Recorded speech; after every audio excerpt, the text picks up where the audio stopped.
성경이 보이네?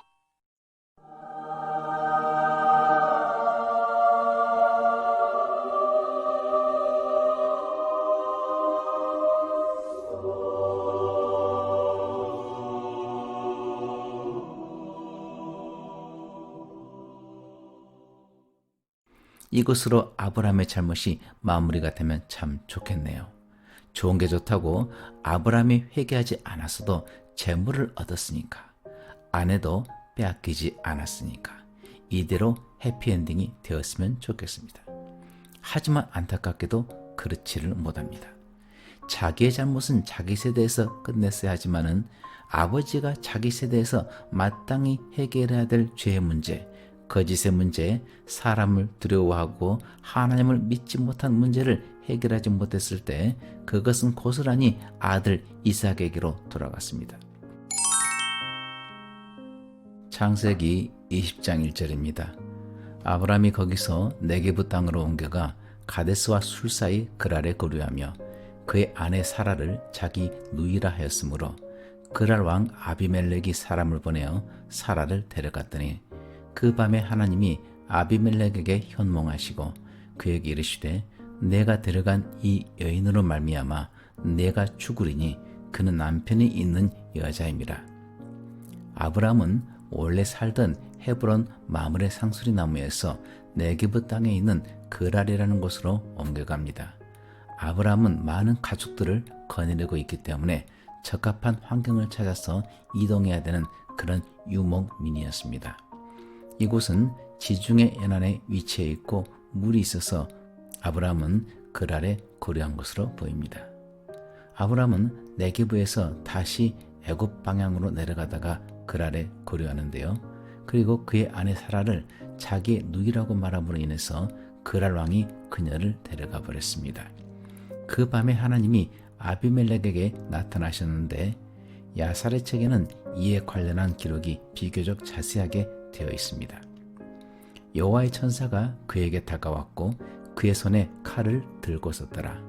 그 천사가 아비멜렉 위에 서서 칼로 그를 죽이려고 하더라.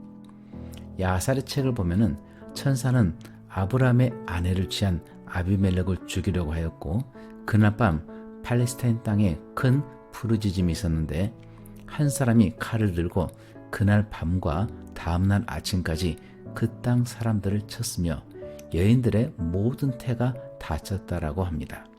그리고 신하들은 다음날 아침 아비멜렉에게 이렇게 말합니다. 이 여자를 그녀의 남편에게 돌려보내소서. 이와 같은 일이 이 사람이 이집트에 갔을 때 이집트의 왕에게도 있었습니다. 이런 기록을 참조한다면 아브라함의 아내 사라를 아비멜렉이 데려갔을 때 하나님께서 아비멜렉만 죽이려 하신 것이 아니라 그가 다스리던 팔레스타인 땅 전역에 그날 밤과 다음날 아침까지 큰 재앙이 닥친 것으로 보입니다. 9절입니다. 아비멜렉이 아브라함을 불러서 그에게 이르되 내가 어찌하여 우리에게 이렇게 하느냐? 내가 무슨 죄를 내게 범하였기에 내가 나와 내 나라가 큰 죄에 빠질 뻔하게 하였느냐? 내가 합당하지 아니한 일을 내게 행하였도다라고 하고 아브라함 한 사람의 거짓말로 인해서 아비멜렉과 그 땅에 있는 모든 백성들에게 재앙이 임할 뻔했습니다. 참으로 부끄러운 일입니다. 하나님으로부터 부르심을 받아서 우상의 땅을 나온 백성, 멸망의 성 소돔을 향해서 하나님께 기도했던 의인 아브라함이었지만은 그는 하나님을 경외하지 않는 이방 나라 왕으로부터 책망을 받습니다. 하나님의 백성으로서 죄에 빠진 사람들을 하나님께로 돌아오게 해야 되지만은 어찌된 일인지 믿음의 조상 아브라함은 오히려 그의 거짓말로 인해서 사람들을 큰 죄에 빠질 뻔하게 하였고 대가로 큰 재앙을 당하게 만들어 버렸습니다. 그런데 이 기록이 심각한 이유는 똑같은 잘못을 두 번이나 했기 때문이죠. 창세기 12장에서 아브라함은 애굽 왕에게 아내 사라를 누이라고 속여서 거짓말을 하였고 이로 인해서 애굽 왕으로부터 책망을 받았습니다. 그런데 창세기 20장에서 다시 또 이방 왕으로부터 책망을 받습니다. 이것이 아브라함의 수준입니다. 애굽 사람들을 속였고 이제는 그랄 사람들을 속입니다. 하나님을 믿지 않는 그들에게 있어서 하나님의 사람 아브라함은 복을 가져오는 사람이 아니고 사기꾼이고 거짓말쟁이고 저주를 가져오는 사람일 뿐입니다. 하나님을 따르는 사람은 거짓이 있어서는 안 됩니다. 우리는 진실을 말해야 되죠. 우리 교회는 이곳 중국에 있는 학생들에게 무료로 한글을 가르쳐주고 있습니다. 그런데 대한민국 정부에서 한글 학교를 운영하는 곳에 지원금을 보조하고 있기 때문에 이것을 받기 위해서 수년간 준비를 했습니다. 한글 학교 지원을 받기 위해서는 학생 수가 10명 이상이 되어야 됩니다. 2019년까지는 자격이 되었습니다. 하지만 정작 받을 수 있는 2020년이 되었는데 학생 수는 10명이 채 되지 않았습니다. 이 업무를 담당하는 분에게 사실대로 알렸습니다. 담당하는 분이 안타까워서 이렇게 말합니다. 괜찮으니까 신고하실 때 학생 수를 10명 이상 적어서 주세요. 그럼 지원금을 받을 수 있게 해드릴게요. 세상적으로 본다면 문제가 없습니다. 학생들에게 일일이 연락하는 것도 아니고 와서 검사하는 것도 아닙니다. 우리의 자랑스러운 한글을 외국 어린이들에게 가르치는데 이 자금을 요긴하게 사용하면 되는 것입니다. 단지 이름하고 학년만 적으면 될 일이죠. 하지만 저는 그렇게 하지 못하고 이렇게 말했습니다. 말씀은 정말 고맙습니다. 그런데 여기는 교회에서 운영하는 학교입니다. 학생이 10명도 안 되는데 10명이 된다고 신고하는 것은 거짓말하는 것입니다. 교회는 돈을 받기 위해서 거짓말할 수가 없습니다. 정말 죄송합니다. 정말이지 아까웠습니다. 이 지원금을 받기 위해서 수년을 준비했었는데 이 돈이면 참 요긴하게 한글 학교를 위해서 사용할 수가 있는데 정말 아까웠습니다. 하지만 목적을 이루기 위해서 거짓말할 수는 없었습니다. 안타까운 것은 믿는 성도들이 세상 사람들처럼 거짓말을 많이 한다는 것입니다. 돈이나 이익을 위해서 거짓말하는 것도 있지만은 거짓말하지 않아도 될 상황에서 거짓말을 수시로 합니다. 거짓말이 삶이 되어버렸습니다. 저는 수차례 성도들에게 농담도 사실이 아니면 하지 말라고 했습니다. 하지만 여전히 저는 성도들이 하는 말에서 거짓말 섞인 농담을 듣습니다. 자신이 거짓말 하는지도 모르고 거짓말과 농담을 합니다. 그런 우리를 믿지 않는 사람들이 볼 때 성도로 과연 보겠습니까? 복을 가져오는 사람으로 보겠습니까? 아니면 애굽 사람들이 아브라함을 보듯이 그랄 사람들이 아브라함을 보듯이 아브라함은 거짓말쟁이고 온 백성들에게 재앙을 가져오는 그런 사람으로 보겠습니까? 10절입니다. 아비멜렉이 또 아브라함에게 이르되 내가 무슨 뜻으로 이렇게 하였느냐?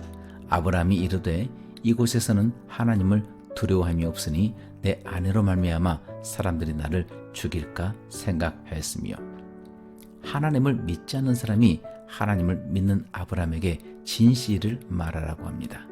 부끄럽습니다. 많이 부끄럽죠. 이 구절을 보면은 교회가 세상을 걱정하고 기도하는 것이 아니라 믿지 않는 사람들이 교회를 걱정을 하고 교회에 따지는 그런 일들이 생각이 납니다. 이 구절을 보면서 우리는 아브라함을 판단할 것이 아니라 바로 우리 자신을 돌이켜야 됩니다. 자, 아브라함의 말을 봅시다. 이 상황까지 왔음에도 아브라함은 일말의 반성도 하지 않고 오로지 변명만 합니다. 자기의 말은 거짓이 아니고 사실이라는 것이죠. 잘못을 인정하지 않습니다. 그가 아내를 누이라고 한 것에 대해서 변명을 합니다. 아름다운 아내를 둔 자신이 하나님을 믿지 않는 사람들로 인해서 죽임을 당할까 생각했습니다. 무척이나 이기적인 남편입니다. 자기 안전만 생각하죠. 이 구절 어디에도 아내를 향한 배려가 없습니다. 아내 때문에 자기가 죽임을 당할까 두려워합니다. 아내에 대한 걱정은 어디에도 찾아볼 수가 없습니다. 창세기 17장과 18장에서 하나님은 아브라함의 아내 사라를 통해서 아들을 주시고 여러 민족의 어머니가 되게 하실 것이라 약속을 하셨습니다. 하나님의 약속에 의하면 사라는 아브라함의 씨를 잉태해서 자녀를 낳아 여러 민족의 어머니가 되어야 됩니다. 이를 위해서 하나님은 아브라함의 안전도 사라의 안전도 반드시 보장을 해 주셔야 됩니다. 세상 그 누구가 사라를 빼앗으려고 아브라함을 죽이려 할지라도 천지를 지으신 하나님, 전능하신 하나님이 아브라함의 목숨을 지키신다 친히 약속을 해 주셨습니다. 하나님께서 지키신다 하는데 감히 어떤 사람이 아브라함을 해할 수가 있습니까?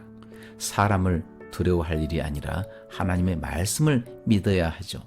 하지만 아브라함은 하나님의 말씀을 믿지 않고 사람을 두려워하였습니다. 잠언 29장 25절입니다.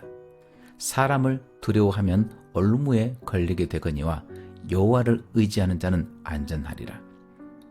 아브라함은 사람을 두려워하였습니다. 그래서 아내를 아내라 말하지 못하고 누이라 말하여서 하나님의 언약을 수포로 돌려버릴 수 있는 위험의 아내를 빠뜨렸습니다. 그야말로 올무에 빠진 것입니다. 아브라함의 문제는 똑같은 일을 두 번이나 겪어도 뉘우침이 없다는 것입니다. 오늘 말씀을 볼 때 아브라함의 어떤 잘못에 대한 돌이킴을 볼 수가 없고 오로지 변명뿐입니다. 물론 아브라함은 이 일로 인해서 다시 또 많은 재물을 획득하게 됩니다. 아브라함은 큰 실수를 했어도 재산의 손실이 없을 뿐 아니라 애굽에서 거짓말을 해서 재물을 얻듯이 이번에도 많은 재물을 얻게 됩니다. 이것으로 아브라함의 잘못이 마무리가 되면 참 좋겠네요. 좋은 게 좋다고 아브라함이 회개하지 않았어도 재물을 얻었으니까, 아내도 빼앗기지 않았으니까 이대로 해피엔딩이 되었으면 좋겠습니다. 하지만 안타깝게도 그렇지를 못합니다. 자기의 잘못은 자기 세대에서 끝냈어야 하지만은 아버지가 자기 세대에서 마땅히 해결해야 될 죄의 문제, 거짓의 문제, 사람을 두려워하고 하나님을 믿지 못한 문제를 해결하지 못했을 때 그것은 고스란히 아들 이삭에게로 돌아갔습니다.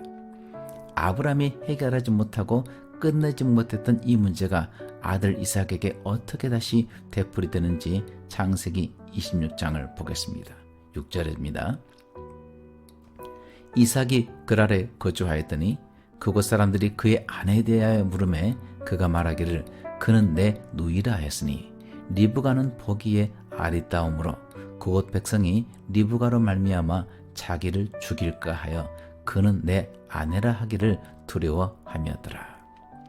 이 땅에 또 흉년이 들었습니다.